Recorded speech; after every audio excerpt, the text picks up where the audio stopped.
बिस्मिल्लाहिर्रहमानिर्रहीम। आज हम बनाएंगे बहुत ही मज़ेदार टेस्टी रेसिपी। बहुत मज़े की ये रेसिपी है।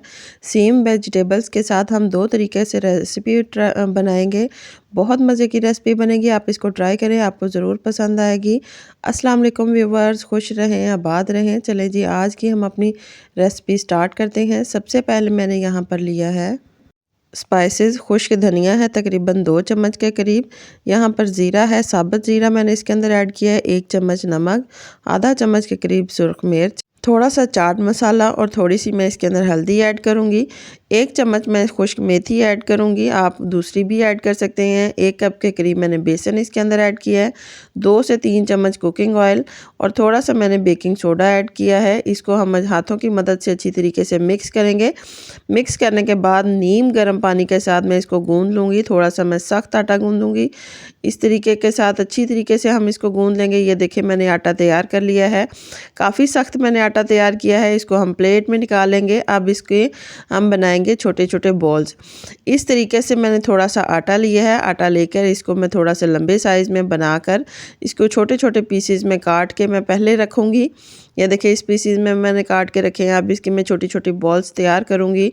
इस तरीके से मैंने बॉल्स तैयार की हैं। सारी बॉल्स इसी तरीके से मैं तैयार कर लूँगी। सारी की सारी बॉल्स तैयार हो चुकी हैं। अब हम इनको कुक करेंगे। कुक करने के लिए मैंने यहाँ पर पानी पैन में गरम कर लिया है, बॉयल हो चुका है। जैसे ही मैं इसके अंदर ऐड करूँगी ये फूल कर ऊपर आना शुरू हो जाएंगी। ये देखिए ये फूल के ऊपर आना शुरू हो चुकी हैं, कुक हो चुकी हैं। इसको हम बाहर निकाल लेंगे। यहाँ पर इसी पैन में मैंने थोड़ा सा ऑयल लिया है, 3 से 4 चम्मच। इसको शैलो फ्राई करेंगे। बेहतरीन सी ये फ्राई हो चुकी हैं। ये देखिए किस तरीके से ये चम्मच के साथ ये हिल रही हैं। अब इनको हम निकालेंगे बाहर। यहाँ पे कढ़ाई में मैंने लिया है आधा कप के करीब ऑयल।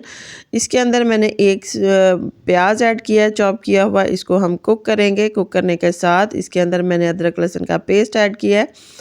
मज़ीद इसको हम भून लेंगे अदरक लहसुन के पेस्ट को प्याज के साथ, ताकि इसकी बेहतरीन सी खुशबू आना शुरू हो जाए।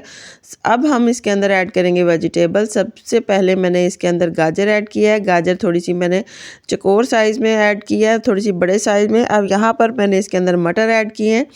मटर ऐड करने के साथ इसके अंदर मैं स्पाइसेस ऐड करूँगी। सबसे पहले मैंने बिरयानी मसाला ऐड किया है।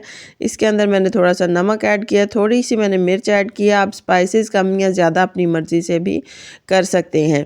इसको हम फ्राई करेंगे। फ्राई करने के साथ 1 अदद मैंने टमाटर इसके अंदर ऐड किया है। मैंने लंबे साइज़ में, बड़े साइज़ में इसके अंदर ऐड किया है टमाटर काट के। आप अपने मुताबिक भी काट सकते हैं, जिस तरीके से आपको पसंद हो। अब यहाँ पे मैंने गरम मसाला इसके अंदर ऐड किया है। मज़ीद मैंने इसके अंदर 3 से 4 सब्ज़ मिर्चें ऐड की हैं। 1 कप मैंने चावल लिए थे, तो मैंने यहाँ पर 2 कप के करीब मैंने पानी ऐड किया है इसके अंदर। जैसे ही बॉयल आएगा तो मैंने आधा घंटे के से पहले चावल भिगो के रखे हुए थे, वो मैं उनका पानी सारा मैं निकाल के वो चावल मैं इसके अंदर डाल दूँगी। इसके अंदर उबाल आना शुरू हो चुके हैं, चावल पकना शुरू हो चुके हैं।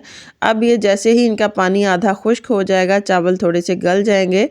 मैंने इनका फ्लेम नॉर्मल रखा है और इसको मैं थोड़ा सा देर के लिए 5 मिनट के लिए दम दे दूँगी।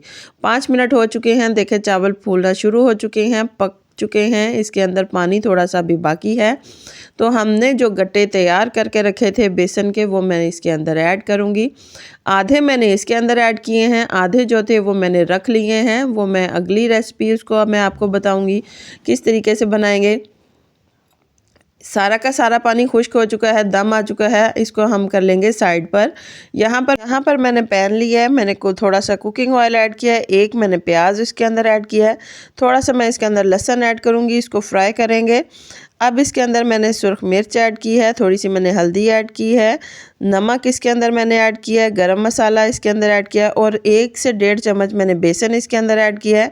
वही जो गाजर थी वही मैंने उसमें से थोड़ी सी बचा के इसके अंदर ऐड की हैं। मटर ऐड किए हैं। सेम वही हमारी सब्जियां हैं, वही इंग्रेडिएंट्स हैं, उनके साथ हम बनाएंगे 2 तरीके से सब्ज़ी। बहुत ज़बरदस्त ये सब्ज़ी बन रही है। इसको भून लेंगे हम, अच्छी तरीके से भूनेंगे ताकि बेसन जो है उसका कच्चापन ख़त्म हो जाए। अब इसके अंदर मैं 1 से 1.5 कप के करीब मैं पानी ऐड करूँगी, ताकि जो सब्जियां हैं वो हमारी अच्छी तरीके से गल जाए और जो बेसन है वो अच्छी तरीके से मिक्स हो जाए। जो गट्टे मैंने उसमें से बचा के रखे थे वो मैं थोड़े से इसके अंदर ऐड करूँगी। ऐड करने के साथ इसको तकरीबन 10 से 15 मिनट के लिए हम कुक करेंगे और ये कुक हो चुकी हैं। इसके ऊपर हम डाल देंगे सब्ज़ धनिया। दोनों रेसिपीज़ तैयार हो चुकी हैं। एक ही इंग्रेडिएंट्स के साथ, एक ही सब्जियों के साथ बेहतरीन सी 2 रेसिपीज़ तैयार हो चुकी हैं। आप इसको लंच में बना सकते हैं, डिनर में बना सकते हैं। बहुत ही ज़्यादा मज़ेदार सी ये रेसिपी है। आप इसको ट्राई करें, आपको ज़रूर पसंद आएगी। बहुत ईज़िली आप ये तैयार कर सकते हैं, झटपट एक ही टाइम में 2 सब्जियां आप तैयार कर सकते हैं। पुलाव भी तैयार कर सकते हैं, सब्ज़ी भी तैयार कर सकते हैं। अगर आपको मेरी ये रेसिपी पसंद आए तो प्लीज़ इसे लाइक करें, शेयर करें, मेरे चैनल को सब्सक्राइब करें। अल्लाह हाफ़िज़।